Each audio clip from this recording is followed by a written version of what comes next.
نؤمن به ونتوكل عليه ونعوذ بالله من شرور أنفسنا ومن سيئات أعمالنا من يهده الله فلا مضل له ومن يضلل فلا هادي له ونشهد أن لا إله إلا الله وحده لا شريك له ونشهد أن سيدنا ومولانا محمدا عبده ورسوله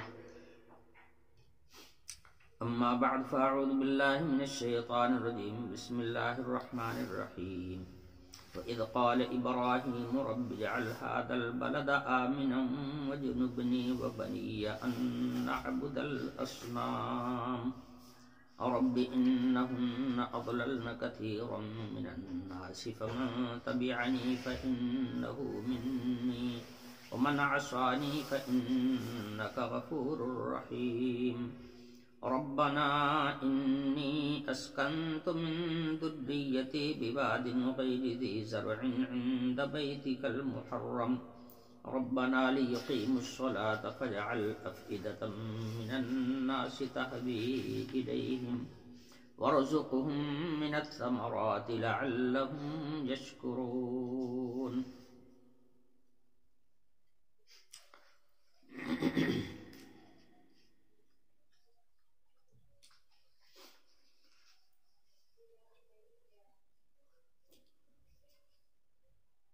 پچھلی آیات میں حق تعالی شانہ نے اپنے دلائل قدرت کو بیان فرمایا، اپنی خالقیت اور اپنی رزاقیت کو نمایاں فرمایا. آسمان سے لے کے زمین تک کی مخلوقات کی تخلیق اور پیدائش اور ان کے منافع کو ذکر فرمایا، جس کا حاصل یہی تھا کہ آسمان سے لے کے زمین تک کی ساری مخلوقات انسان کے کام کے لیے اللہ پاک نے بنایا، اور ان اتنی بڑی بڑی مخلوقات کا بنانے والا اللہ تعالی کی ذات ہی ہے، اس لیے کہ ان کے سوا کوئی ایسا نہیں ہے جس کی پہنچ ان سب تک ہو. کوئی ایسا نہیں. وہی ہیں جن کی پہنچ ہر جگہ پر ہے، ہر چیز پر ہے. وہی ہیں جو ہمیشہ سے ہیں اور ہمیشہ رہیں گے. باقی اور کوئی ایسا نہیں ہے جو ہمیشہ سے رہا ہو اور ہمیشہ باقی رہے.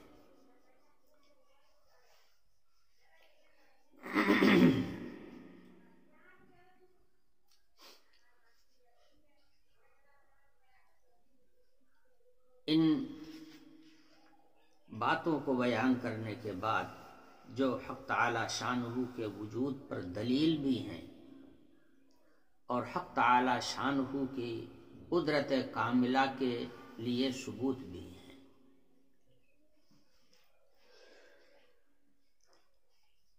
ان آیتوں کا مضمون سن لینے کے بعد چاہیے تو یہ آدمی کو اللہ کی ذات کا یقین ہو جائے اور اسے ایمان نصیب ہو جائے.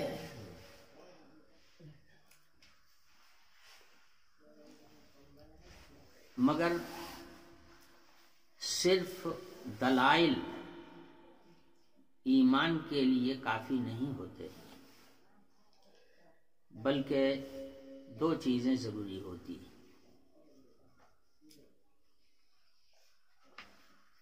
پہلی چیز تو یہ ہے کہ اللہ کی توفیق شامل حال ہو.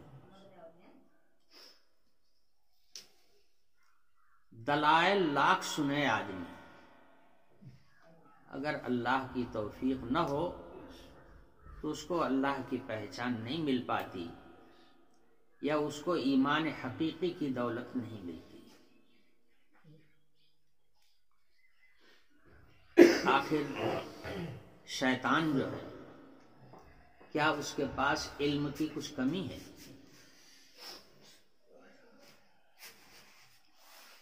اس نے تو جنت اور دوزخ تک کو دیکھا ہے۔ اللہ تعالی کی ملکوتیت، اللہ تعالی کی خالقیت، اللہ تعالی کی مالکیت اور رزاقیت کیا اس کے اوپر پوشیدہ ہے کیا؟ وہ تو ان حقائق سے خوب واقف ہے، مگر اس کے باوجود ایمان کی دولت سے محروم ہے، یا یوں کہہ لیجئے کہ اتنے سارے دلائل سے واقف ہونے کے باوجود راندے درگاہ ہے، مردود ہے۔ آخر آپ دنیا میں دیکھ نہیں رہے ہیں کہ کتنی بڑی تعداد انسانوں کی ہے، اور ایسے ایسے عقل مند کہ جو اندر پوشیدہ چیزوں میں کی اور اندر گہرائیوں میں موجود چیزوں کو بھی برآمد کر رہے ہیں، نہایت باریک باریک چیزوں کو بھی نکال لا رہے ہیں، عجیب عجیب قسم کی مصنوعات تیار کر رہے ہیں۔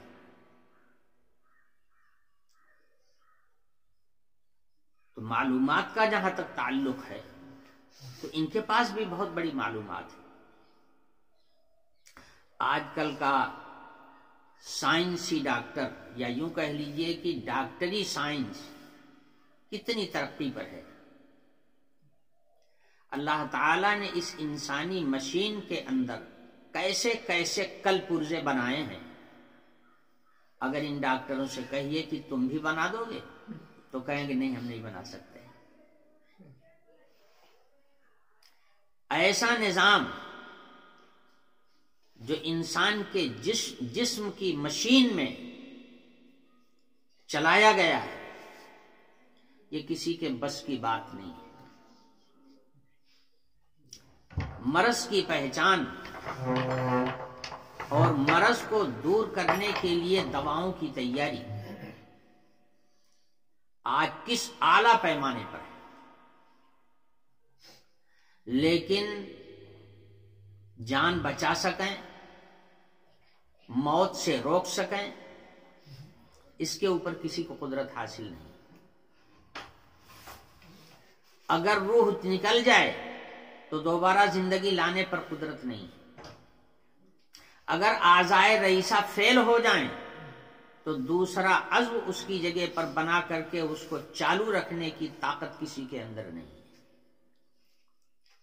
آخر پھیپھڑے خراب ہو رہے ہیں، دوسرا پھیپھڑا کسی نے کیوں نہیں تیار کر لیا آج تک؟ جگر خراب ہو رہے ہیں، جگر خراب ہو جائے، ڈاکٹر کے پاس آپ جائیے، باوجود کہ جگر کے تمام احوال اور کوائف سے وہ واقف ہے، مگر خراب ہوئے جگر کو چلا نہیں سکتا، دوسرا جگر بنا نہیں سکتا۔ آپ دیکھ رہے ہیں بڑے بڑے رؤساء جب گردہ خراب ہو جاتا ہے تو ڈاکٹر لوگ یہ فیصلہ کرتے ہیں کہ اب تو کوئی دوسرا گردہ لاؤ جب ہی بن سکتا ہے، ورنہ اب تمہاری موت ہے۔ تو جو بڑے بڑے رئیس ہیں، بڑے بڑے دولت مند ہیں، وہ گردہ تلاش کرتے ہیں انسان کا، اور انسانوں پر ظلم کر کے ان کا گردہ نکالا جاتا ہے۔ کئی کئی لاکھ روپیہ وہ پانی کی طرح سے پھینک دیتے ہیں، اس لیے کہ ان کے پاس دولت بھری ہوئی ہے۔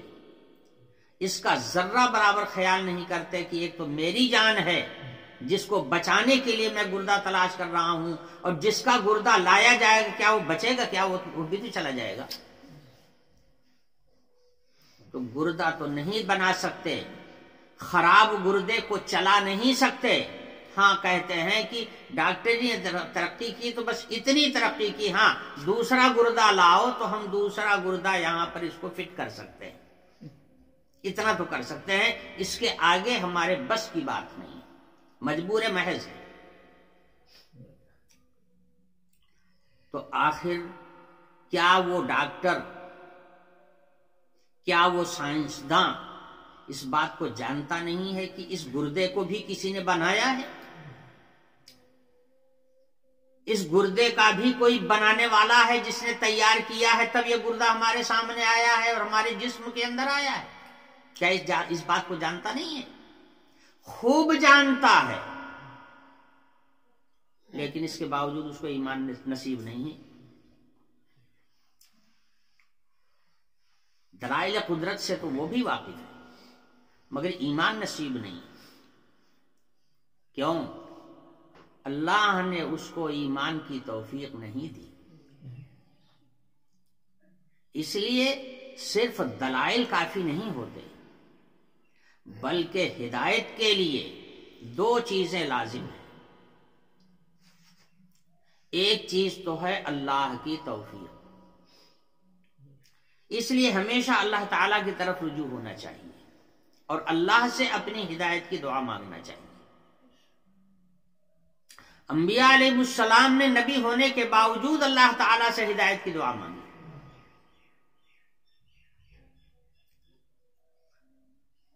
تو میں نے عرض کیا کہ دو چیزیں لازم ہیں۔ پہلی چیز تو ہے اللہ کی توفیق،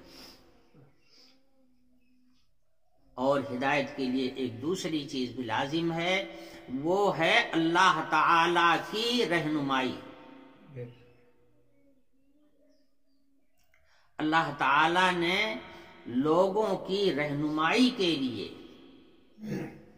دو چیزوں کو پیدا کیا ہے۔ ایک تو اپنی کتاب بھیجا، اصل رہنما تو حق تعالی شانہ ہے، مگر چونکہ ہم ڈائریکٹ اللہ تعالی سے رہنمائی لینے کے قابل نہیں ہیں، ہمارے اندر اس کی صلاحیت نہیں ہے کہ ہم ڈائریکٹ اللہ پاک سے رہنمائی لے سکیں۔ اس لیے اللہ پاک نے ہماری رہنمائی کے لیے اپنا کلام نازل فرما دیا ہے، قرآن پاک، اللہ کی کتاب۔ اب کتاب کس کی؟ اللہ کی۔ کلام کس کا؟ اللہ پاک کا۔ اللہ اکبر! اللہ تعالی اتنے بڑے ہیں، اتنے بڑے ہیں کہ وہاں تک ہماری رسائی نہیں ہے، ہم ان کی زبان کو کیسے سمجھیں؟ ہم ان کے کلام کو سمجھیں گے کیسے؟ کوئی سمجھانے والا بھی تو ہونا چاہیے۔ ڈائریکٹ ہم اللہ کے کلام کو نہیں سمجھ سکتے جب تک کوئی سمجھانے والا نہیں ہوگا، اور سمجھانے والا وہی ہونا چاہیے جس کا انتخاب وہ خود فرما دے، جس کو اس قابل بنا دے کہ وہ اللہ کی کتاب کو سمجھ سکے۔ جب وہ خود سمجھے گا تب تو ہم لوگوں کو سمجھائے گا۔ اگر خود وہ اس قابل نہ ہوا کہ اللہ کے کلام کو سمجھ سکے تو پھر اللہ کے بندوں کو وہ کیا سمجھائے گا؟ تو ہدایت کے لیے دو چیزیں ضروری ہیں۔ پہلی چیز تو ہے اللہ کی توفیق، اور دوسری چیز ہے اللہ کی جانب سے رہنمائی۔ اور رہنمائی کے لیے اللہ پاک نے دو چیزوں کو پیدا کیا ہے، ایک ہے اللہ کا کلام اور دوسری چیز ہے اللہ کا رسول۔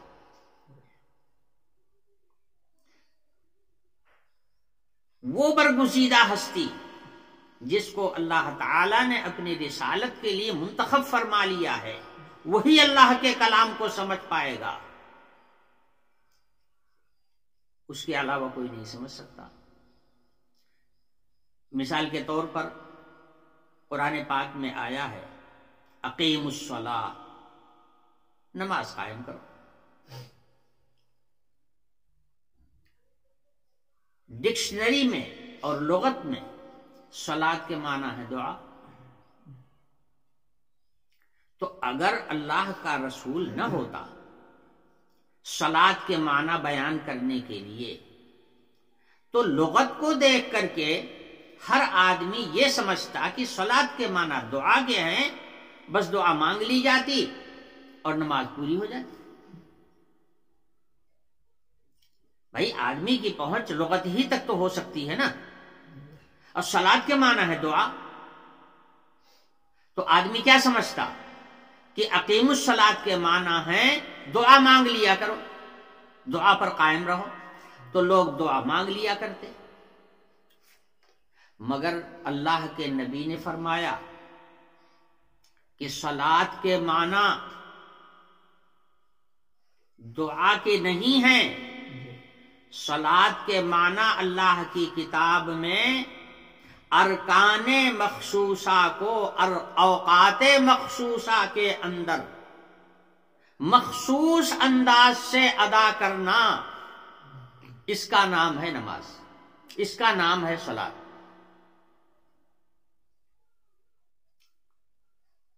تکبیر تحریمہ کہو، کھڑے ہو کے نماز پڑھو، تلاوت قرآن کرو، معتد بھی تلاوت کر لینے کے بعد میں رکوع میں چلے جاؤ، رکوع سے پھر سر اٹھاؤ، پھر سجدے میں جاؤ، 2 سجدے کرو، اس کے بعد دوسری رکعت بھی اسی طرح سے ادا کرو، 2 رکعتیں پوری ہو جائیں تو پھر بیٹھ جاؤ، تشہد پڑھو، 4 رکعت والی نماز ہے تو پھر اٹھ جاؤ، 2 رکعت اسی طرح سے پڑھو، اور آخر میں پھر تشہد پڑھو بیٹھ کر کے، اس کا نام ہے نماز۔ لغت کے اندر اگر ہم دیکھتے کہ صلاۃ کے معنی کیا ہیں تو اس سے صرف اتنے جان پاتے کہ دعا کرنا ہے، اور دعا کر لیا کرتے، مگر اللہ کے نبی نے آ کر کے بتایا کہ یہاں پر اس دعا سے مراد، یہاں پر اس صلاۃ سے مراد یہ ہے کہ اس طرح سے نماز پڑھو، اور اتنے نہیں کہ نبی نے صرف زبان سے بتا دیا ہو، پڑھ کے دکھایا، اور اپنے سامنے لوگوں کو نماز پڑھوایا۔ اب جا کے پتا چلا کہ اللہ کے کلام میں جو اقیم الصلاۃ کا لفظ آیا ہے، صلاۃ کے یہ معنی ہیں، وہ معنی نہیں ہے جو لغت سے سمجھ میں آتے ہیں۔ اب اگر اللہ کا نبی نہ آیا ہوتا تو بھلا یہ معنی کون بتاتا ہم کو؟ پھر تو ہم صرف دعا مانگنے تک رہ جاتے، نماز کی نہ حقیقت پیدا ہوتی، اور نہ نماز کی روح حاصل ہوتی، اور نہ نماز پر ملنے والا اجر و ثواب مرتب ہوتا، کچھ بھی نہ ہو، کچھ بھی حاصل نہ ہوتا۔ تو اللہ کے نبی نے آ کر کے اللہ کے کلام کو سمجھایا،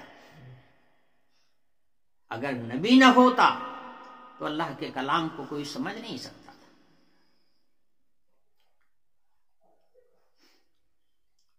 اللہ کا کلام اتنا بلند ہے، اتنا بلند ہے کہ بعض الفاظ آج تک حل نہیں ہو سکے۔ اب الف لام میم کے معنی آپ نے کہیں سنے ہیں؟ کسی نے بیان کیا؟ کوئی کسی ترجمے میں ملا کہ الف لام میم کے کیا معنی؟ الف لام میم صاد کے کیا معنی؟ الف لام را کے کیا معنی؟ سورتوں کے شروع میں حروف مقطعات لکھے ہوئے ہیں۔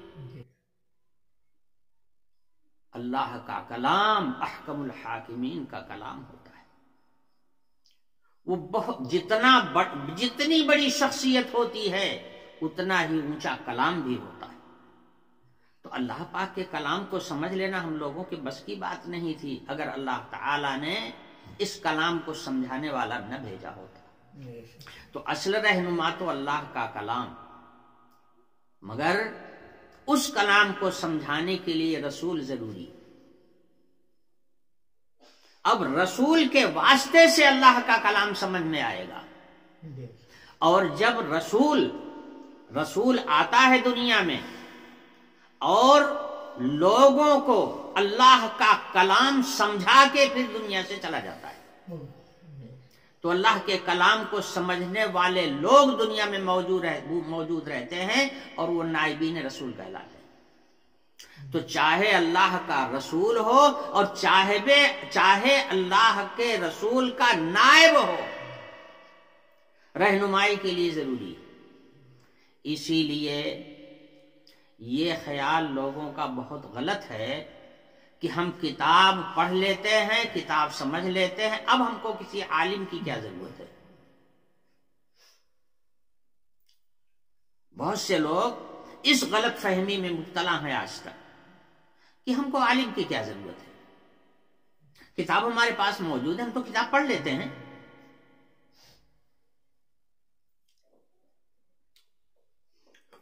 ہم تو کتاب پڑھ لیتے ہیں۔ جیسے ایک صاحب تھے، یہیں ہمارے قریب کے ہی ہیں، کانپور میں رہتے تھے، بڑے آدمی تھے، دین سے کوئی تعلق نہیں تھا۔ ان کی بڑی بیٹی، اس کے دل کے اندر دین کی طلب پیدا ہو گئی۔ تو دین کی طلب کیا تھی؟ اتنی ہی تھی کہ وہ روزہ رکھ لیا کرتی تھی، اور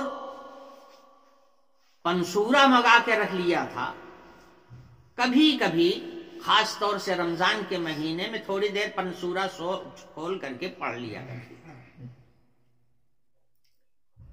تو اس گھر میں وہ سب سے بڑی دیندار لڑکی سمجھی جاتی تھی، صرف اتنی بنیاد پر کہ رمضان شریف کے مہینے میں روزہ رکھ لیتی تھی اور پنسورا اس نے رکھ لیا تھا پڑھنے کے لیے، بہت دیندار سمجھی جاتی تھی۔ تو ہمارے مقبول بھائی تھے، ان کے یہاں جاتے تھے رمضان شریف کے مہینے میں مدرسے کے سلسلے میں۔ تو مقبول بھائی بتا رہے تھے کہ وہ مجھ سے بڑے تعجب کے ساتھ اور بڑی ہی یعنی بہت بڑائی بیان کر رہے تھے اپنی لڑکی کی۔ کہنے لگے، ارے جناب، ہماری یہ لڑکی اتنی دیندار ہے کہ یہ پنسورا پڑھتی ہے، یہ روزہ رکھتی ہے رمضان کا، خود اس گھر میں کوئی روزہ رکھنے والا نہیں تھا۔ تو کیا مطلب؟ انہوں نے یہ سمجھا کہ اگر پنسورا پڑھ لیا تو اب کیا باقی رہ گیا، سارا دین تو آ گیا۔ تو صرف قرآن پاک کے الفاظ کو اگر پڑھ لیا جاتا ہے یا دینی کتاب کو پڑھ لیا جاتا ہے تو اتنا ہدایت کے لیے اگر کافی ہوتا تو جناب رسول اللہ صلی اللہ علیہ وسلم کے زمانے سے لے کے آج تک دیندار لوگ جو اہل اللہ کو تلاش کر کے اور ان کے سامنے بیٹھ کر کے دین کو حاصل کرتے ہیں، اس سلسلے کی پھر کیا ضرورت تھی؟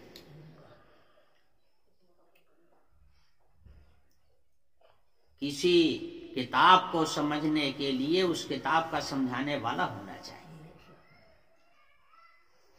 یہی وجہ ہے کہ تمام صحابہ باوجود ہے کہ وہ عربی جانتے تھے اور قرآن عربی زبان میں نازل ہوا تھا، قرآن کا سمجھنا ان کے لیے آسان تھا، مگر جانتے تھے کہ ہم حقیقت قرآن کو نہیں سمجھ پائیں گے جب تک رسول اللہ صلی اللہ علیہ وسلم کی خدمت میں نہیں بیٹھیں گے اور ان سے نہیں سیکھیں گے۔ تمام صحابہ حضور اکرم صلی اللہ علیہ وسلم کے پاس آتے تھے، بیٹھتے تھے، سیکھتے تھے، محبت رکھتے تھے، عقیدت رکھتے تھے۔ اس کے بعد صحابہ کے بعد تابعین کا زمانہ آیا، حضور چلے گئے، صحابہ آئے، تابعین ان کے سامنے شاگرد بن کر کے بیٹھتے تھے اور دین کو سیکھتے تھے ان کی مجلس میں بیٹھ کر کے۔ اسی طرح سے تابعین، تبع تابعین، اس کے بعد آنے والے لوگ سب عقیدت سے بھرے ہوئے، جس سے سیکھتے ہیں اس سے محبت اور اس سے عقیدت، دونوں باتیں لوگوں کے دلوں میں موجود ہوتی ہیں۔ ایسے ہی لوگ دین کے روشن ستارے بنتے ہیں، انہی کی سمجھ میں دین آتا ہے۔ اور جو اللہ والوں کی مجلس میں نہیں بیٹھتے، اللہ والوں کے پاس نہیں آتے، اللہ والوں سے دین سیکھنے کی کوشش نہیں کرتے ہیں، وہ پڑھنے لکھنے کے باوجود گمراہ رہتے ہیں۔ تو میں نے یہ عرض کیا کہ دو چیزیں ضروری ہیں ایک اللہ کی کتاب، اور اللہ کی کتاب کو سمجھنے کے لیے کوئی رسول اللہ ہو تو سب سے بہتر، اور اگر رسول اللہ نہیں ہے تو پھر نائب رسول۔ حضور اکرم صلی اللہ علیہ وسلم اپنی زندگی میں حضرات صحابہ کو اپنا نمونہ بنا کرتے گئے، کامل کر دیا ان کو۔ نبی کی صحبت سے صحابہ سارے کے سارے کامل تھے۔ بعد والوں کو جو دین ملا تو حضرات صحابہ، اس کے بعد تابعین، اس کے بعد تبع تابعین، اس طرح سے درجہ بدرجہ منتقل ہوتا ہوا ہم تک پہنچا۔ تو پہلی چیز تو یہ ہے کہ اللہ کے برگزیدہ بندے جن کو اہل اللہ کہا جاتا ہے وہ ہر زمانے میں رہیں گے، چونکہ اللہ تعالیٰ کا نظام یہ ہے کہ دنیا میں ہمیشہ رہنے کے لیے کوئی نہیں آیا۔ اگر ہمیشہ رہنے کے لیے کوئی آیا ہوتا تو اس کے حقدار سب سے پہلے اللہ کے رسول تھے۔ اللہ کے رسول دنیا میں آتے تو کبھی نہ واپس جاتے، مگر اللہ کا یہ نظام ہے کہ اس دنیا میں اللہ تعالیٰ کسی انسان کو ہمیشہ رہنے کے لیے نہیں بھیجتا، اور یہ دنیا ساری کی ساری خود ہی ناپائیدار ہے، یہ ہمیشہ رہنے والی نہیں ہے۔ اس لیے ایک سلسلہ قائم فرمایا کہ نبی کے بعد نبی کے تربیت یافتہ، اور اس کے بعد صحابہ کے تربیت یافتہ، اس کے بعد بزرگان دین کے تربیت یافتہ، اس طرح سے یہ سلسلہ چلتا رہے گا۔ حضور نے فرمایا تھا کہ نبوت جب تک رہے گی خیر ہی خیر رہے گی، مگر یہ نبوت ہمیشہ نہیں رہے گی، نبوت ختم ہو جائے گی، اس کے بعد خلافت چلے گی، اور بہت سے خلفاء آئیں گے۔ وہ سلسلہ خلفاء کا الحمدللہ حضور اکرم صلی اللہ علیہ وسلم کے زمانے سے لے کر کے چلا آ رہا ہے، آج تک قائم ہے۔ یہ خلفاء کیا ہیں؟ نائبین رسول ہیں۔ انہوں نے اپنوں سے بڑے اہل اللہ سے تربیت حاصل کی، انہوں نے اپنوں سے اپنے بڑے اہل اللہ سے تربیت حاصل کی، انہوں نے اپنے سے اونچے اہل اللہ سے تربیت حاصل کی۔ یہ اس طرح سے یہ سلسلہ ہم سے لے کر کے جناب رسول اللہ صلی اللہ علیہ وسلم تک پہنچتا ہے۔ بہرحال بات لمبی ہو رہی ہے، میں عرض یہ کر رہا تھا کہ ہدایت کے لیے دو چیزیں ضروری ہوتی ہیں، ایک تو رجال اللہ کی پیدا کی ہوئی برگزیدہ ہستیاں جنہوں نے سرکار دو عالم صلی اللہ علیہ وسلم سے یا نائبین رسول سے دین کو سیکھا اور سمجھا ہے، ان کی صحبت، ان کے پاس بیٹھنا اور ان سے دین سیکھنے کی کوشش کرنا۔ اور دوسری چیز ہے اللہ کی توفیق۔ اگر اللہ تعالی توفیق دیں گے، جبھی کوئی آدمی اللہ والوں کو تلاش کرے گا، جبھی وہ قرآن سے وابستہ ہوگا، جبھی اس کو دین کی فکر پڑے گی۔ اور اگر اللہ توفیق نہیں دیں گے تو بہت بڑا علم لیے ہوئے بھی وہ شیطان ہو جائے گا، ابلیس کی راہ پر چل پڑے گا۔ اس لیے توفیق خداوندی ضروری ہے۔ تو ان پچھلی آیات میں حق تعالی شانہ کے قدرت کے دلائل، ان کے خالق و مالک ہونے کے دلائل بیان فرمائے گئے۔ اس کے بعد ان آیتوں میں حضرت ابراہیم علیہ السلام کی دعا کا ذکر کیا جا رہا ہے۔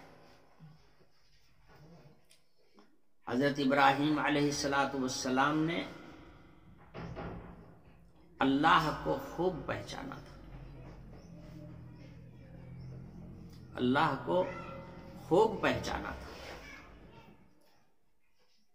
قرآن پاک میں ہے وَكَذَلِكَ نُرِي إِبْرَاهِيمَ مَلَكُوتَ السَّمَاوَاتِ وَالْأَرْضِ وَلِيَكُونَ مِنَ الْمُوقِنِينَ۔ حضرت ابراہیم علیہ السلام کو ہم نے عرش سے لے کر فرش تک کے سارے حقائق کا معائنہ کروا دیا تھا، اور اللہ کی پوری معرفت ان کو حاصل ہو گئی. سمجھے؟ اللہ کی پوری معرفت ان کو حاصل ہو گئی. مگر جو قومیں تھیں اس وقت وہ زیادہ تر نجوم پرست تھے. سورج کی پوجا ہو رہی تھی، چاند کی پوجا ہو رہی تھی، کواکب کی پوجا ہو رہی تھی، اور علم نجوم کو اس زمانے میں بڑا عروج حاصل تھا. اس لیے حضرت ابراہیم علیہ السلام کھڑے ہوئے اپنی قوم کے بیچ میں اور اتمام حجت کے لیے فرمایا فَلَمَّا جَنَّ عَلَيْهِ اللَّيْلُ رَآ كَوْكَبًا قَالَ هَذَا رَبِّي. قرآن کہتا ہے کہ جب رات کی تاریکی چھا گئی تو ستاروں کو طلوع ہوتا ہوا دیکھا، تو کہنے لگے ہاذا ربی، یہ خدا ہو سکتا ہے، یہ ہے ہمارا رب. فلما افل قال لا احب الافلین. لیکن جب صبح ہونے لگی اور سارے ستاروں کا نور غائب ہو گیا، فرمایا یہ خدا کیسے ہو سکتا ہے جس کے اندر تغیر پیدا ہو رہا ہے، جو جس کا جلوہ ہی ختم ہو رہا ہے، تو یہ ختم ہو جانے والا اور غائب ہو جانے والا کیسے خدا ہو سکتا ہے.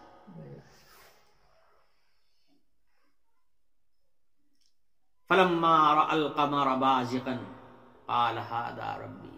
اس کے بعد چاند طلوع ہوا تو فرمایا یہ ہوگا رب. فلما افل قال لئن لم يهدني ربي لأكونن من القوم الضالين. جب چاند بھی اپنی آخری منزل پر پہنچ گیا اور ڈوبنے لگا، چاند دوسری تاریخ کو بھی ڈوبتا ہے، تیسری تاریخ کو بھی ڈوبتا ہے، ڈوبتے ڈوبتے 13 تاریخ تک یہ ڈوبتا ہی رہتا ہے. 14 تاریخ کو جا کر کے مکمل ہوتا ہے. اللہ جانے کون سی تاریخ رہی ہوگی. جب چاند چلا گیا ڈوبنے کے لیے اور بے نور ہو گیا، فرمایا کیسے خدا ہو سکتا ہے. خدا کا تو وجود ہمیشہ ضروری ہے. خدا وہی ہے جو ہر وقت رہے، ہمیشہ رہے، کبھی اس کے اوپر تغیر نہ آئے، کبھی اس کی جلوہ نمائی میں کمی نہ آئے. خدا وہ ہوتا ہے. اور جس کے اندر تغیر ہو رہا ہے، جو بے نور ہو رہا، بھلا یہ کیسے خدا ہو سکتا ہے. لیکن یہاں پر حضرت ابراہیم علیہ السلام نے خاص بات کہی، دیکھ تو رہا ہوں ان سارے دلائل کو اپنی آنکھوں سے، لیکن لئن لم یہدنی ربی لأکونن من القوم الضالین. اگر اللہ میری رہنمائی نہیں کرے گا، اللہ میری دستگیری نہیں کرے گا، اگر اللہ مجھے توفیق نہیں دے گا، تو ان سارے دلائل کو دیکھنے کے باوجود گمراہ ہو جاؤں گا. پتہ چلا اللہ کی توفیق لازم ہے. جب اللہ توفیق دیتا ہے کسی کو تو وہ اللہ کے کلام کی طرف جھکتا ہے، وہ اللہ والوں کو تلاش کرتا ہے اور پھر اس کو ہدایت مل جاتی ہے. اور اللہ توفیق نہیں دیتا تو بڑا بڑا علم لیے بیٹھا رہتا، اس کے باوجود ابلیس ہو جاتا ہے، شیطان ہو جاتا ہے. تو اللہ کی رہنمائی ہے، اللہ کی ہدایت ضروری ہے. یہاں بھی حضرت ابراہیم علیہ السلام نے یہی کہا. اس موقع پر اللہ پاک نے حضرت ابراہیم علیہ السلام کے واقعے کو ذکر فرمایا ہے، اور اس میں خاص چیز ہے وہ دعا جو حضرت ابراہیم علیہ السلام نے کی تھی. حق تعالی شانہ فرماتے ہیں یاد کرو اس وقت کو جب حضرت ابراہیم علیہ السلام نے کہا تھا رب اجعل هذا البلد آمنا واجنبنی وبنی ان نعبد الاصنام. یہ دعا جو یہاں پر ذکر کی جا رہی ہے یہ لمبی دعا ہے. اور کچھ ضروری نہیں ہے کہ ایک ہی وقت میں کی گئی ہو، ممکن ہے کہ متعدد وقت میں حضرت نے یہ دعا مانگی ہو۔ پہلے ذکر فرمایا کہ حضرت ابراہیم علیہ السلام نے جب اپنے بیٹے حضرت اسماعیل کو اور ان کی والدہ حضرت ہاجرہ کو مکے کے جنگل میں چھوڑا تھا تو حضرت اسماعیل علیہ السلام کی حفاظت کے لیے اور وہاں پر انسانی آبادی بسانے کے لیے حضرت ابراہیم علیہ السلام نے دعا مانگی تھی، فرمایا تھا اے اللہ اس شہر کو آپ امن والا شہر بنا دیجیے گا۔ حالانکہ اگر شروع کی دعا ہے تو اس وقت وہاں شہر تھا ہی نہیں، وہاں تو صرف جنگل تھا۔ پہلے انسان جو وہاں پہنچے ہیں وہ حضرت اسماعیل علیہ السلام اپنی والدہ کے ساتھ پہنچے ہیں، اس کے پہلے وہاں کیا تھا؟ کوئی بستی ہی نہیں تھی۔ اسی سے اندازہ ہوتا ہے کہ یہ دعا اس وقت کی ہے جس وقت وہاں آبادی بس چکی تھی، تو وہاں پر حضرت نے دعا فرمائی تھی۔ مقصود میرے بتانے کا یہ ہے کہ یہ جو دوسری دعا ہے اصل یہ اہمیت اس کی بھی ہے، میں بیان کروں گا، لیکن اصل یہ ہے کہ حضرت ابراہیم علیہ السلام نے دعا فرمائی تھی کہ اے میرے پروردگار، ہم نے اپنے بیٹے اسماعیل کو آپ کے کہنے پر لا کے یہاں جنگل میں چھوڑ دیا ہے، اور آپ کا وعدہ ہے کہ آپ یہاں پر اپنا گھر بنوائیں گے، بیت اللہ شریف کی تعمیر کرائیں گے، اور یہاں پر یہ شہر آباد ہوگا، تو پروردگار وَجْنُبْنِي وَبَنِيَّ أَن نَعْبُدَ الْأَصْنَامَ، سب سے زیادہ جو خطرے کی چیز ہے اس زمانے میں اور اس ماحول میں وہ یہ ہے کہ لوگ بت پرستی کا شکار ہیں۔ حضرت ابراہیم علیہ السلام کے زمانے میں بت پرستی اتنی عام ہو گئی تھی کہ ہر گھر میں بت رکھا ہوا، بتوں ہی کی پوجا اس وقت ہو رہی تھی۔ تو حضرت نے محسوس کیا کہ اس وقت جو ماحول بنا ہوا ہے، اس ماحول میں جس کو اللہ کی دستگیری حاصل نہیں ہوگی اور اللہ کی ہدایت جس کے شامل حال نہیں ہوگی، وہ بت پرستی کی ہوا میں بہہ جائے گا۔ تو پہلی دعائیں فرمائی کہ اے ہمارے رب، مجھ کو اور میرے اس بیٹے کو جس کو میں یہاں چھوڑ کے جا رہا ہوں، ہم کو بت پرستی سے بچائیے گا۔ وَجْنُبْنِي وَبَنِيَّ أَن نَعْبُدَ الْأَصْنَامَ، مجھ کو اور میرے بیٹے کو بت پرستی کی بلا سے بچائیے گا، کہیں ہم آپ کو چھوڑ کر غیر اللہ کے پجاری اور لوگوں کی طرح سے نہ بن جائیں۔ رب العالمین ہم کو اس سے بچائیے گا۔ یہ ہے اصل دعا۔ اللہ تعالی سے شرک کے اندر جانے سے اور شرک کے اثرات اپنے اوپر پڑنے سے بچانے کے لیے اللہ پاک سے دعا کر رہے ہیں۔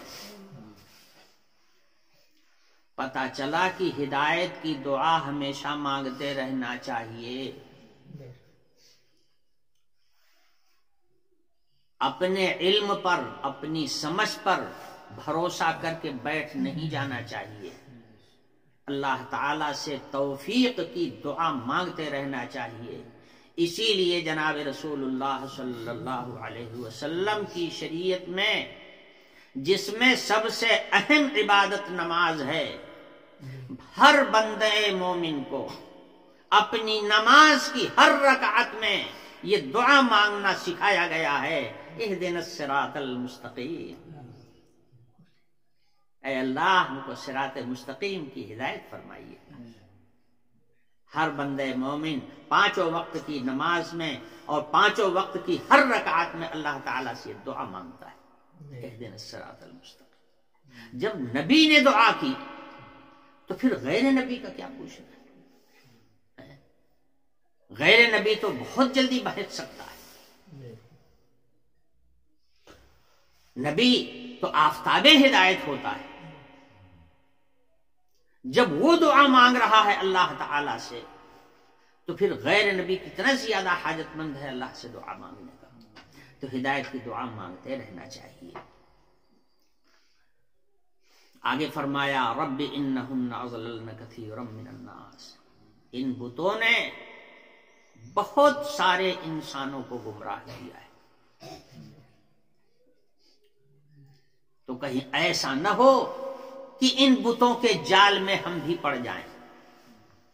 بت کسی کو گمراہ کرتا نہیں ہے، لوگ اپنی گمراہی کے لیے بت کا استعمال کرتے ہیں، مگر چونکہ وہ گمراہی کا سبب بنا ہے اس لیے فرما دیا سبب ہونے کی حیثیت سے کہ ان بتوں نے بہت سے انسانوں کو گمراہ کیا ہے، یعنی لوگوں کی گمراہی کا ذریعہ بن گئے ہیں.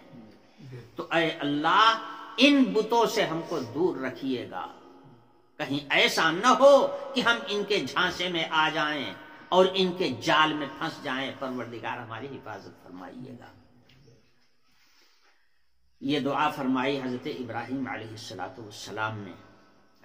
سارے دلائل قدرت کو بیان کرنے کے بعد حق تعالی شانہ نے حضرت ابراہیم علیہ السلام کی اس دعا کا ذکر فرمایا، جس سے اس بات کی طرف اشارہ ہے کہ ہمیشہ اللہ کی طرف رجوع ہو کر کے اللہ سے ہدایت کی دعا مانگتے رہا کرو.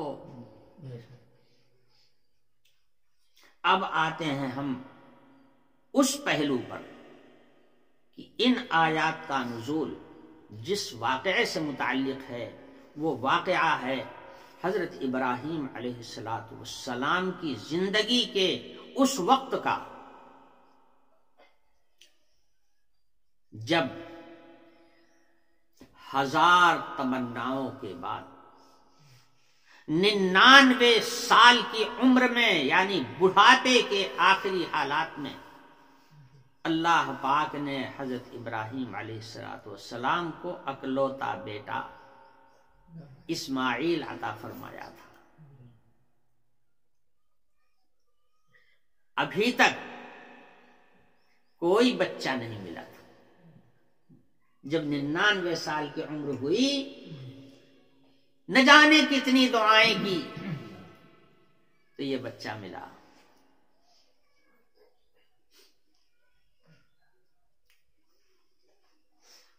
حضرت ابراہیم علیہ السلام کو اللہ تعالی نے فرمایا تھا ابراہیم مسلمان بن جاؤ.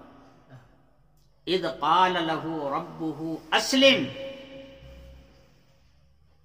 یاد کرو اس وقت کو جب اللہ رب العالمین نے حضرت ابراہیم سے کہا تھا کہ ابراہیم مسلمان بن جاؤ. قال اسلمت لرب العالمین، حضرت ابراہیم علیہ السلام نے جواب دیا رب العالمین میں سپرد کر چکا اپنے آپ کو آپ کے حوالے.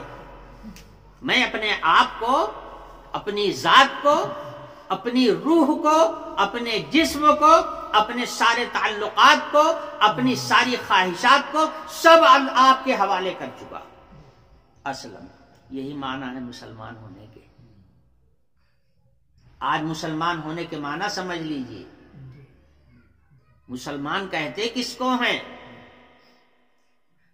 اسلام کے معنی آتے ہیں اپنے آپ کو سپرد کر دینا،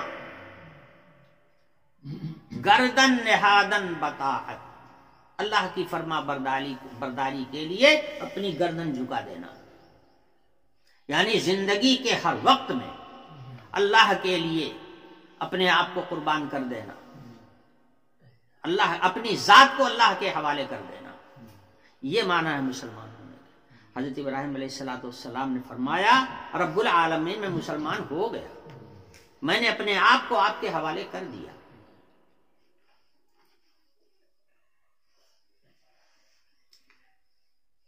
یہ دعویٰ تو ہے،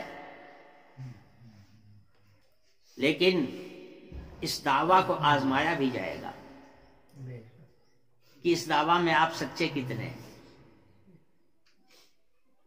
اور جتنی بڑی روح اتنا بڑا فرشتہ، جس کا مقام و مرتبہ اونچا ہوتا ہے اس کی آزمائش بھی اتنی ہی سخت ہوتی ہے۔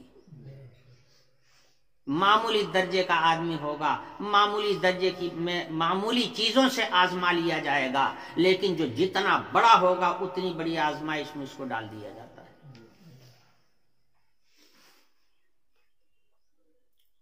حضرت ابراہیم کو وہ مقام و مرتبہ حاصل ہے کہ جس کو اللہ پاک نے ہی فرما دیا ہے کہ وہ خلیل اللہ تھے، اللہ کے خلیل تھے۔ انہوں نے اللہ کے حکم کے مقابلے میں اپنی جان تک کی پرواہ نہیں کی تھی۔ جب نمرود نے ابراہیم علیہ السلام کو آگ میں جھونکوا دینے کا فیصلہ کیا تھا تو آسمان کے فرشتے نازل ہوئے تھے اور کہا تھا کہ ابراہیم اگر آپ کو میری مدد کی ضرورت ہو تو میں اس آگ کو بجھا کر کے آپ کو بچا سکتا ہوں، حکم آپ دیجئے۔ حضرت ابراہیم علیہ السلام نے فرمایا اما انتا فلا، ہمیں آپ لوگوں کی مدد کی کوئی ضرورت نہیں ہے، ہمارا رب کافی ہے اس کے لیے۔ اگر وہ ہمیں جلا دینا چاہتا ہے تو ابراہیم جلنے کو تیار ہے، اور اگر وہ بچانا چاہتا ہے تو اس کو کسی کی مدد کی ضرورت نہیں ہے، وہ خود ہم کو بچا لے گا۔ آخر نمرود نے آدمی بھیجا کہ ابراہیم اگر تم اس آتش کدے میں جلنے سے بچنا چاہتے ہو تو باز آ جاؤ اس اپنی تعلیم سے جو دنیا کو تعلیم دے رہے ہو، توحید کی تعلیم، اور ہمارے بتوں کی برائی کرتے ہو، چھوڑ دو اس کو، تم کو چھوڑ دیا جائے گا، اور اگر نہیں مانتے ہو تو تم کو اسی آگ میں جھونک دیا جائے گا۔ ابراہیم علیہ السلام نے فرمایا ابراہیم بھی انہی کا ہے اور یہ آگ بھی انہی کی ہے، اگر وہ ہم کو جلانا چاہتے ہیں تو آگ جلا دے گی، اور اگر وہ ہم کو بچانا چاہتے ہیں تو آگ کی کیا مجال ہے کہ ابراہیم کا ایک روواں چھوئے، بس وہ ہمارے لیے کافی ہے۔ آخر نمرود نے جھونکوا دیا، ادھر اللہ تعالیٰ کا ارشاد ہو گیا، فرمان آ گیا آگ کے نام، یا نار کونی بردم و سلام علی ابراہیم، اے آگ خبردار ابراہیم کے اوپر سلامتی بن جا اور ٹھنڈی ہو جا۔ ابراہیم کا رواں نہیں جلنا چاہیے۔ اللہ کا یہ فرمان کس کے نام آیا تھا؟ آگ کے نام، اور آگ پوری دنیا میں تھی، کوئی صرف وہی تھوڑے تھی، پوری دنیا میں تھی۔ مفسرین نے لکھا ہے کہ اللہ تعالیٰ کا جب یہ حکم آیا ہے تو پوری دنیا کی آگ بجھ گئی، پوری دنیا کی آگ بجھ گئی، اور ابراہیم علیہ السلام سلامتی کے ساتھ نکل آئے۔ تو ابراہیم وہ ہیں جس کو کسی شاعر نے کہا تھا آج بھی ہو جو ابراہیم سے ایماں پیدا، آگ کر سکتی ہے انداز گلستاں پیدا۔ حضرت ابراہیم وہ ہیں۔ اس کے بعد اس واقعے کے بعد آزر نے کہہ دیا تھا کہ ابراہیم تم میرا گھر چھوڑ دو، چونکہ آزر نمرود کے وزیر تھے تو جو دین نمرود کا تھا وہی دین آزر کا تھا، اور ابراہیم علیہ السلام اس کے خلاف تھے۔ تنے تنہا پوری دنیا میں بت پرستی کے خلاف اور غیر اللہ کی پرستش کے خلاف تنہا ایک مرد مومن تھا جو پوری دنیا میں کھڑا تھا۔ آزر نے کہہ دیا کہ ابراہیم اگر تم باز نہیں آتے ہو تو اب میرا گھر چھوڑ دو، تم کو میرے گھر میں رہنے کی اجازت نہیں ہے۔ حضرت نے سلام کیا اور چل پڑے۔ ساتھ میں صرف 2 آدمی تھے، ایک بھتیجے تھے حضرت لوط اور ایک اہلیہ تھی حضرت سارہ، یہ بھی چچا کی لڑکی تھی، گویا چچا زاد بہن ہی تھی، مگر نکاح میں تھی۔ صرف ان 3 آدمیوں کا قافلہ ہے۔ حضور اکرم صلی اللہ علیہ وسلم نے فرمایا کہ دین کی خاطر سب سے پہلے ہجرت کرنے والے حضرت ابراہیم علیہ السلام اور ان کے ساتھی ہیں۔ پہلی ہجرت دین کی خاطر یہ ہوئی ہے۔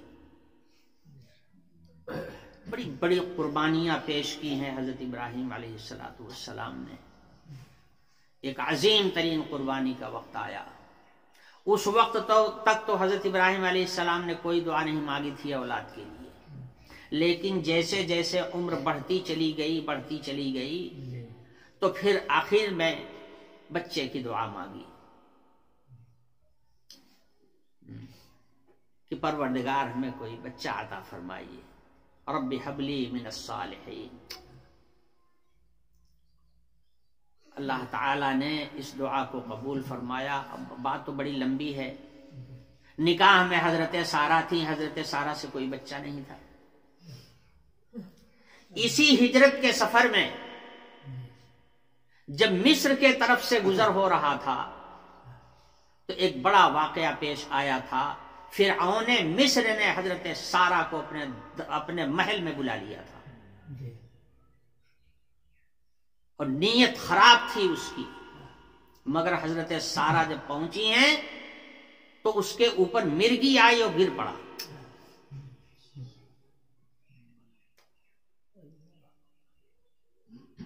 حضرت سارہ نے سوچا کہ اگر یہ مر گیا تو لوگ یہی کہیں گے کہ یہ عورت جو آئی تھی اسی نے مار ڈالا، اس لیے دعا کی کہ پروردگار اس کو اٹھا دیجیے۔ ٹھیک ہو گیا۔ جب ٹھیک ہو گیا تو دوبارہ پھر ہاتھ ڈالنے کا ارادہ کیا۔ حضرت سارہ نے اللہ تعالیٰ سے کہہ دیا، بس ترنت پھر مرگی کا دورہ آ گیا، پھر پھاٹ پڑا، ہاتھ پیر پٹکنے لگا۔ یہ واقعہ 3 دفعہ پیش آیا۔ تیسری دفعہ میں وہ سمجھ گیا کہ یہ جو کچھ ہو رہا ہے اسی عورت کی وجہ سے ہو رہا ہے۔ اس نے کہا، سمجھ لیا کہ یہ تو بہت بڑی کوئی اللہ والی ہے، بہت بڑی یہ اللہ تک پہنچی ہوئی عورت ہے۔ تو اس نے کہا کہ سارا دعا کر دو میرے ٹھیک ہو جانے کے لیے، اب میں تم کو کچھ بھی نہیں کہوں گا اور تمہاری طرف میں دیکھوں گا بھی نہیں۔ حضرت سارہ نے دعا کر دیا، اب وہ بھلا چنگا ہو گیا، ٹھیک ہو گیا۔ تو جب حضرت سارہ واپس آنے لگی تو اس نے بعض روایات میں تو یہ ہے کہ اپنی لڑکی حاجرہ تھی، اپنی لڑکی ان کی خدمت کے لیے اس نے ان کو دے دیا تھا، ہبہ کر دیا تھا۔ اور بعض روایات میں آتا ہے کہ یہ باندھی تھی، تو چونکہ اس کی باندھی تھی تو اس نے حضرت سارہ کی خدمت کے لیے حاجرہ کو دے دیا تھا کہ آپ لے جائیے، یہ لڑکی جو ہے یہ آپ کی خدمت کرے گی۔ حضرت سارہ کو حضرت حاجرہ تحفے میں ملی تھی، لیکن حضرت ابراہیم علیہ السلام کے ساتھ حضرت سارہ رہتی تھیں، اور حاجرہ جو ہیں وہ حضرت سارہ کی خدمت گار تھی۔ لیکن جب حضرت سارہ سے بچوں کی پیدائش کی نا امیدی ہو گئی تو چونکہ یہ لڑکی نوعمر تھی تو حضرت حاجرہ نے حضرت ابراہیم علیہ السلام کو اپنی یہ باندی ہبہ کر دیا تھا۔ تو اس زمانے کے دستور کے مطابق جیسا بھی رہا انہوں نے حضرت ابراہیم کے حوالے کر دیا۔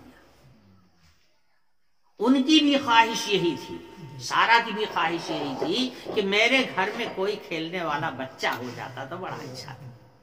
اس وقت خیر خواہی اور ہمدردی کے جذبے سے حضرت سارہ نے حضرت ابراہیم علیہ السلام کو حوالے کر دیا تھا، حضرت حاجرہ کو۔ اس کے بعد جب حضرت ابراہیم علیہ السلام نے بچے کی طلب کی اور دعا مانگی، اللہ تعالیٰ نے دعا قبول فرمائی، اور حضرت حاجرہ کے بطن سے حضرت اسماعیل علیہ السلام پیدا ہوئے.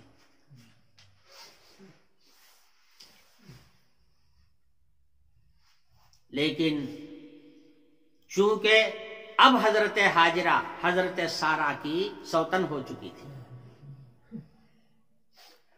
بچہ پیدا ہو جانے کے بعد اب ظاہر ہے کہ جس کا بچہ ہوتا ہے یعنی باپ کا دل اور دماغ اور باپ کا قلب جو ہے وہ اپنے بچے کی طرف راغب ہوتا ہے. حضرت ابراہیم علیہ السلام کا رجحان حضرت حاجرہ کی طرف بڑھا اس بچے کی وجہ سے. جب رجحان بڑھا تو سوتیہ جھاڑ شروع ہو گیا.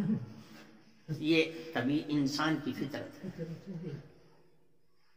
وہی حضرت سارہ جنہوں نے حضرت حاجرہ کو حضرت ابراہیم کے حوالے کیا ہی اسی مقصد سے تھا کہ ہو سکتا ہے اللہ کوئی بچہ دے دے، انہی حضرت حاجرہ کو اب حسد پیدا ہو گیا، انہی حضرت سارہ کو اب حسد پیدا ہو گیا حضرت حاجرہ سے، اور سوتیہ جھاڑ کا آغاز ہو گیا. اور اتنی جھاڑ پیدا ہوئی، اتنی جھاڑ کاہے کے لیے ہوئی؟ اللہ کو یہ منظور تھا، اللہ کو یہ منظور تھا کہ مکہ مکرمہ میں بیت اللہ کی تعمیر ان کے ہاتھوں سے ہوگی، مکہ مکرمہ کا شہر ان کے ذریعے سے آباد کرنا تھا. اللہ کے ارادے میں یہ بات داخل تھی. سبب کے طور پر حضرت سارہ کے دل میں وہ سوتیہ جھاڑ پیدا ہو گیا.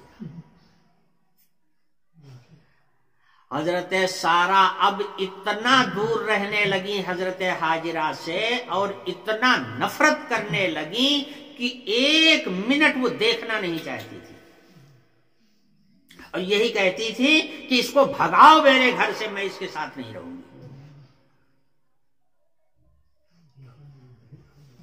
ایک دفعہ تو انہوں نے قسم کھا لیا کہ میں اس باندی کے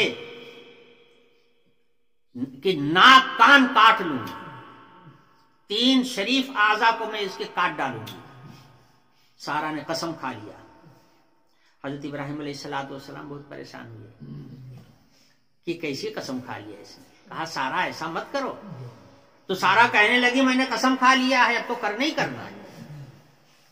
تو حضرت نے ایک ترکیب سکھائی، فرمایا کہ ایسا کرو، کاٹو نہیں، چھید دو، سوراخ کر دو. تو بجائے کاٹنے کے حضرت ابراہیم علیہ السلام نے کہا کہ ناک اور کان میں سوراخ کر دو. اللہ تعالیٰ تمہاری قسم کو اتنے ہی پر قبول فرما لیں گے اور تم قسم سے بری ہو جاؤ گی. چنانچہ سارہ نے ان کے کان بھی چھید دیے، کان بھی چھید دیے، ناک بھی چھید دیے، اور ایک روایات میں آتا ہے کہ ان کی ختنہ بھی کر ڈالی. تینوں اعضائے شریفہ پر انہوں نے اپنا ہاتھ چلا لیا. جب انہوں نے یہ کیا تو حضرت حاجرہ نے کیا کیا کہ سونے اور چاندی کی کیلیں لا کر کے ناک میں پہن لیا، کان میں بھی پہن لیا، سمجھے. اب ناک اور کان میں انہوں نے زیور ڈال دیا. جب زیور ڈال لیا تو اور زیادہ حسن ان کا بڑھ گیا. تو حضرت سارہ نے کہا کہ تو کیا ہوا، یہ تو میں نے تو کاٹا تھا اس کو، اس کی صورت کو خراب کر دینے کے لیے، یہ تو اور زیادہ چمک گئی. اس کے بعد سارہ نے کہا کہ ابراہیم بس اب تو اس کو ہٹاؤ سامنے سے، ہٹاؤ سامنے سے، میں برداشت نہیں کر سکتی ہوں اس کو. جبھی سے ناک کان چھیدنے کا دستور جاری ہوا، اس کے پہلے نہیں تھا. حضور اکرم صلی اللہ علیہ وسلم نے فرمایا کہ سب سے پہلے حضرت حاجرہ نے نطاق پہنا ہے. نطاق کہتے ہیں ایک پٹکا باندھا جاتا تھا کمر میں، جس کے پیچھے وہ پٹکا لٹکتا رہتا تھا. یہ پٹکا حضرت حاجرہ نے صرف اس لیے باندھا تھا تاکہ اگر کسی طرف سے وہ گزریں تو ان کے نشان قدم جو ہیں مٹ جائیں، تاکہ سارا کو یہ پتہ نہ چلے کہ ہاجرہ گئی ہیں کدھر۔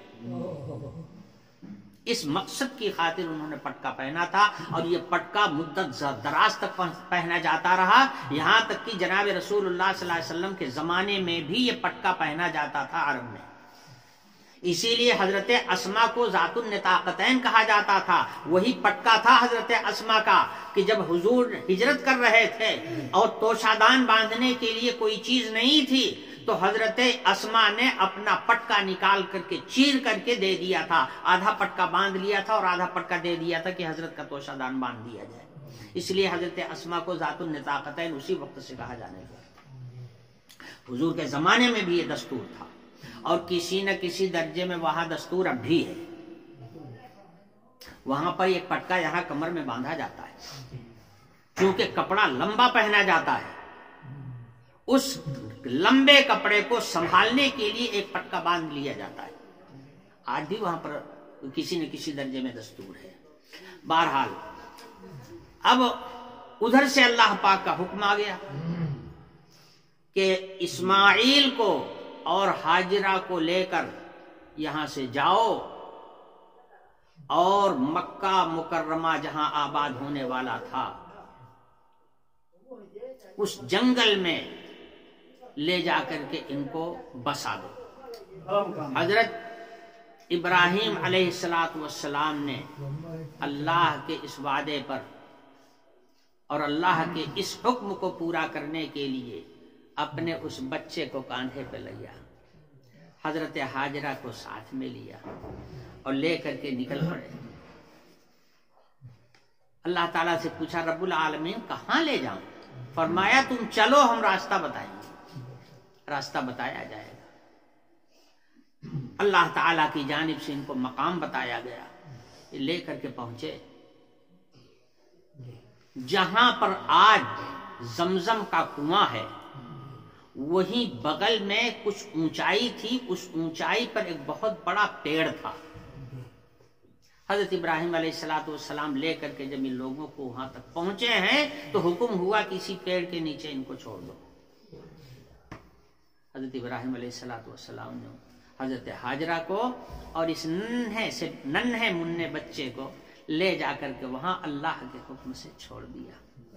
لیکن آپ جانتے ہیں کہ میاں بیوی کا تعلق کیسا ہوتا ہے؟ ہوتے تو ہیں دونوں اجنبی، لیکن جب دونوں کا عقد ہو جاتا ہے اور ایک ساتھ رہنے لگتے ہیں تو پھر وہ محبت ہو جاتی ہے، وہ تعلق ہو جاتا ہے کہ نہ یہ اس کے بغیر رہ سکے، نہ وہ اس کے بغیر رہ سکے۔ من تو شدم تو من شدی، من تن شدم تو جا شدی، تا کس نگوید بعد ازی من دیگرم تو دیگری۔ ایسا اتحاد ہو جاتا ہے دونوں کے درمیان میں، وہ محبت اور وہ دلی تعلق پیدا ہو جاتا ہے کہ نہ یہ اس کے بغیر رہ سکے نہ وہ اس کے بغیر رہ سکے۔ تو آخر حضرت ابراہیم علیہ السلام ہیں تو بشر ہی، بشریت کے سارے تقاضے پائے جا رہے ہیں، بے پناہ محبت تھی۔ اور خاص طور سے سوچئے بڑھائی کی عمر میں 1000 تمناؤں کے بعد ملنے والا یہ اکلوتا بیٹا تھا، اسی کو نظروں سے غائب کیا جا رہا ہے۔ یہ معمولی قربانی تھی؟ نبی ہی اس آزمائش میں کھرا اتر سکتا ہے اور کوئی کھرا اتر نہیں سکتا۔ اللہ کا حکم تھا، لے جا کر کے اس لق و دق میدان میں جہاں نہ ایک دانہ تھا، نہ ایک گھونٹ پانی کا کوئی انتظام تھا، نہ کوئی پھل والا پیڑ تھا کہ جس سے امید ہو کہ اس میں پھل آئے گا تو پھل ملے گا، زندگی کا کوئی سہارا وہاں پر موجود نہیں تھا۔ ایسی جگہ پر حضرت ہاجرہ کو اور ان کے ننھے منھے بچے کو حضرت ابراہیم علیہ السلام نے چھوڑ دیا۔ اللہ کے حکم سے چھوڑ کر کے جب واپس آنے لگے تو حضرت ہاجرہ نے کہا کہ آپ ہم کو یہاں کس کے حوالے چھوڑ کے جا رہے ہیں؟ حضرت ابراہیم علیہ السلام کچھ بولے نہیں، اس لیے کہ جو درد اندر تھا اس کی وجہ سے زبان نہیں ہل رہی تھی. اسی کو ایک شاعر نے کہا ہے، مراد دردست اندر دل اگر گویم زباں سوزد، وگر در دم کشم ترسم کہ مغز استخواں سوزد. میرے دل میں، میرے جگر میں ایسا درد ہے کہ اگر میں اس کو زبان پر لے آؤں تو زبان جل جائے گی، اور اگر میں اس کو ضبط کر جاؤں تو میری ہڈیوں کا گودا جل جائے گا.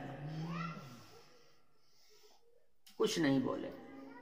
دوبارہ پوچھا، پیچھے پیچھے دوڑی، کہاں جا رہے ہو مجھے چھوڑ کر؟ کچھ نہیں بولے اور آگے بڑھے. پھر پوچھا، کچھ نہیں بولے. تو یہ حضرت حاجرہ نے کہا، کیا اللہ کا حکم ایسا ہی ہے؟ حضرت نے فرمایا کہ ہاں اللہ کا حکم. بس یہ کہہ کر کے آگے بڑھے. اپنے جگر پر پتھر رکھ کر، دل پہ پتھر رکھ کر آگے بڑھے. جب نظروں سے اوجھل ہو گئی حضرت حاجرہ، ایک پہاڑی کے پیچھے بیٹھ کر اللہ تعالیٰ سے دعا مانگنا شروع. ربنا انی اسکنت من ذریتی بواد غیر ذی زرع عند بیتک المحرم. یہ دعا آ رہی ہے. ابھی وقت ختم ہو گیا ہے، میں بیان کروں گا انشاءاللہ. اسی منظر کو حفیظ جالندھری نے اپنے بڑے پیارے انداز میں کہا ہے اور حقیقت کو واضح کرنے کی کوشش کی ہے، مگر حقائق تو بہت گہرے ہیں. انہوں نے تو اوپر کی بات کو ذکر کیا ہے. میں اس کو سنا دوں گا آپ کو. حضرت حفیظ جالندھری کہتے ہیں، سحر کے وقت ابراہیم نے اٹھ کر دعا مانگی، سکون قلب مانگا، خوئے تسلیم و رضا مانگی، کہ اے مالک عمل کو تابع ارشاد کرتا ہوں. آپ کا حکم ہے، میں آپ کے حکم کو پورا کر رہا ہوں. کہ اے مالک عمل کو تابع ارشاد کرتا ہوں، میں بیوی اور بچے کو یہاں آباد کرتا ہوں. اسی سنسان وادی میں انہیں روزی کا سامان دے. کچھ نہیں تھا، کوئی نالا بھی بہنے والا نہیں تھا جس سے پانی مل جائے. ایک دانے کا کوئی انتظام نہیں تھا. ایک پیڑ ایسا نہیں تھا جس پر پھل آنے کی امید ہو. سوائے پتھر کے وہاں کچھ بھی نہیں تھا. اور آج بھی دیکھیے تو وہاں سوائے پتھر کے کچھ نہیں دکھائی دے. حضرت ابراہیم علیہ السلام جس بے چارگی کے ساتھ چھوڑ کر کے جا رہے تھے، دعا کرتے ہیں، اسی سنسان وادی میں انہیں روزی کا سامان دے، اسی بے برگ و سامانی کو شان صد بہاراں دے. اے مالک، تو ہر چیز پر قادر ہے. تو نے زمین آسمان کو بغیر کسی مادے کے پیدا کر دیا. اس پتھر کی زمین میں تو چاہے گا تو ان کے کھانے پینے کا انتظام کر. یہ تھا مقصد. اس کے بعد فرماتے ہیں، الہی نسل اسماعیل بڑھ کر قوم ہو جائے. اے اللہ، میرے اس بچے کی نسل چلائیے گا. الہی نسل اسماعیل بڑھ کر قوم ہو جائے، یہ قوم کو روز پابند صلاۃ و صوم ہو جائے. حضرت ابراہیم علیہ السلام کو معلوم تھا کہ اللہ تعالیٰ اولاد اسماعیل میں نبی آخر الزماں کو پیدا کریں گے، اس لیے اس کی طرف اشارہ کر کے فرمایا، اسی وادی میں تیرا ہادی موعود ہو پیدا، کہ نبی آخر الزمان میرے اسماعیل کی اولاد میں پیدا ہو، اس کی دعا فرمائی۔ اسی وادی میں تیرا ہادی موعود ہو پیدا، کرے جو فطرت انسان کو تیرے نام پر شیدا۔ اخیر میں حضرت نے فرمایا بشارت تیری سچی ہے، تیرا وعدہ بھی سچا ہے، بس اب تو ہے محافظ، لے یہ بیوی ہے یہ بچہ ہے، بس آپ کے سپرد کر کے میں جا رہا ہوں۔ اس دعا کو کہاں سے لیا ہے حفیظ نے؟ انہی آیتوں سے لیا ہے، جس کی تفصیل انشاءاللہ اگلے درس میں آئے گی۔ میں تو اس کا ایک مختصر سی ایک جھلک میں نے آپ کے سامنے پیش کر دی۔ وآخر دعوانا ان الحمدللہ رب العالمین۔